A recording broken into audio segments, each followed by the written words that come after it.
banyak berkomunikasi di daerah-daerah. Terkait dengan deklarasi hari ini lahir atau dilatar belakangi bukan figur yang berasal dari partai politik. Jadi kekuatan relawan memegang peranan kunci dalam konteks juga ya, dalam pandangan kami ini bisa berarti masalah karena ketiadaan panggung, tapi bisa berarti peluang juga. Kami memaknai ini justru peluang besar. Kita ingin supaya Anies Baswedan misalnya kita rawat di dalam suasana itu, karena sangat mungkin Anies Baswedan itu diintip dan tidak dijebloskan oleh mereka yang tidak menghendaki Anies Baswedan memimpin negeri ini. Seluruh elemen bangsa yang saat ini ada terjadi pembelahan. Jadi saya kira kita ingin mengcapture itu dan meminta masukan dari masyarakat ya, dari para tokoh. Tadi saya ketemu dengan Bang Roma Irama ya, ke beberapa daerah di Jawa itu tiba-tiba ada muncul relawan baru. Bahkan saya dihubungi juga buat relawan baru. Jadi ini ternyata dari informasi yang kami peroleh ini berdasarkan suara rakyat. Jadi keinginan rakyat itu ingin mengalami Indonesia ingin berubah, maka dipandang sosok Anies adalah sosok yang tepat, tidak hanya seorang intelektual ya.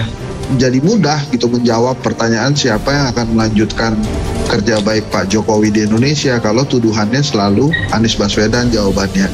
Masih jauh tertinggal dari 3 nama tersebut.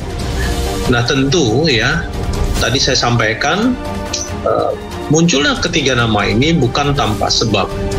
Pertama karena dia bisa maju, kursinya 128, syarat 115. Yang kedua di PDI Perjuangan selama ini variabel rasional dalam tanda kutip pemenangan. Modal itu pindahkan investasinya ke Anies.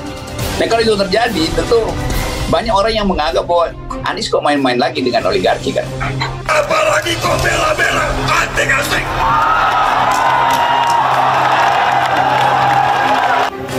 Kekayaan Indonesia dicuri. Kita perlu memilih pemerintah yang akan menghentikan perampokan ini.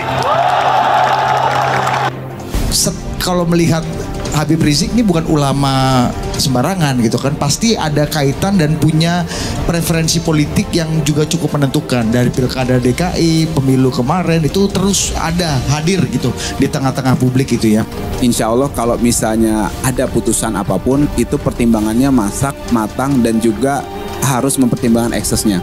Artinya bertanggung jawab terus sampai selesai, seperti itu kan. Kecuali memang di tengah jalan ada pengkhianatan atau memang ada perubahan-perubahan yang di luar dari kita.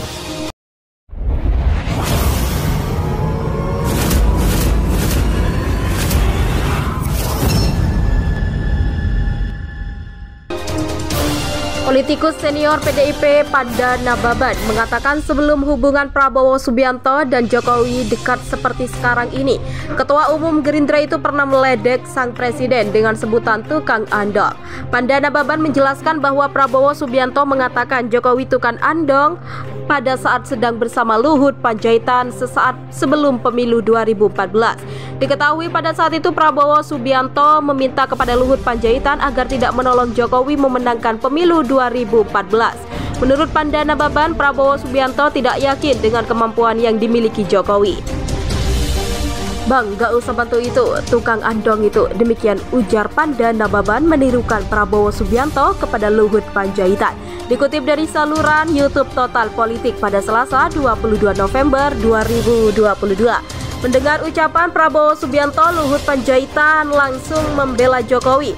Jangan sembarang kau omong, lebih pintar itu dari kau. Lebih pintar Jokowi dari kau. Demikian katanya yang menirukan ucapan Luhut Panjaitan ke Prabowo Subianto. Kemudian Panda Nababan menceritakan kejadian yang terjadi pada saat pelantikan Jokowi sebagai Presiden RI di Istana Negara bersama Presiden sebelumnya, Susilo Bambang Yudhoyono. Panda Nababan berujar Jokowi memutuskan untuk merayakan kemenangannya dengan mengelilingi bundaran Hotel Indonesia memakai andong. Tahu apa yang terjadi? Dia bikin acara andong, demikian tuturnya. Keliling-keliling dia Pak Jokowi 3,5 jam, demikian paparnya.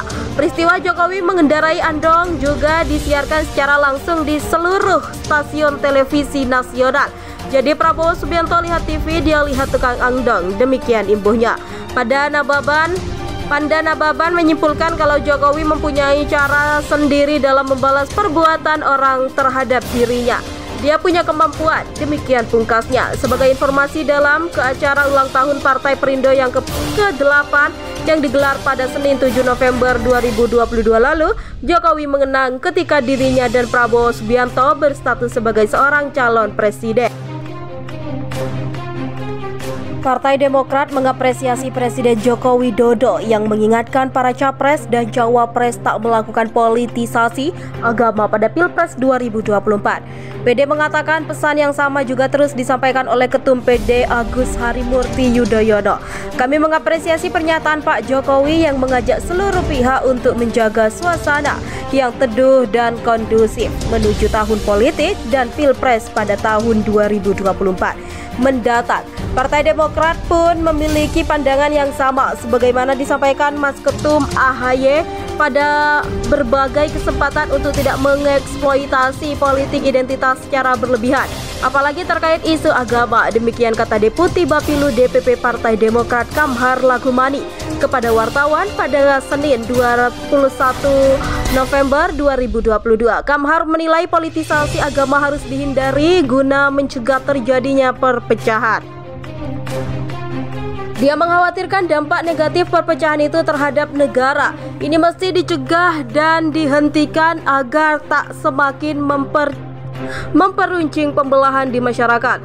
Terlalu mahal harga yang mesti dibayar sebagai bangsa jika pembelahan harus terjadi. Bisa bermuara pada disintegrasi bangsa ini yang kita semua tak kehendaki jangan sampai terjadi. Demikian tuturnya. Partai Demokrat yang katanya Kamhar juga merespon positif ajakan kontestasi Pilpres diwarnai dengan adu konsep dan gagasan. Dia mengatakan PD akan menawarkan konsep terkait membawa Indonesia keluar dari berbagai masalah, konsep dan ide membawa Indonesia keluar dari jebakan utang, konsep Indonesia yang semakin demokratis dan berkemajuan, dan konsep pembangunan yang memanusiakan pembangunan untuk manusia. Bukan manusia untuk pembangunan, pemimpin yang memiliki kompetensi dan kapabilitas yang tak hanya elektabilitas. Demikian tutur Kamhar. Kita berharap ada mekanisme yang memadai untuk ini dan terbangunnya kritisme di masyarakat agar tak terulang lagi pada kesalahan yang sama. Memilih pemimpin yang sama yang hanya pandai mengumbar janji namun tak menunaikan. Pemimpin yang hanya mengindahkan daulat Tuhan, abai daulat rakyat, yang tak melakukan hal yang berbeda dengan apa yang dijanjikannya. Demikian imbuhnya. Minta Jokowi tegas ke buzzer. Selain itu, Kamhar juga berharap Jokowi tegas ke buzzer yang juga dinilai menggunakan isu agama.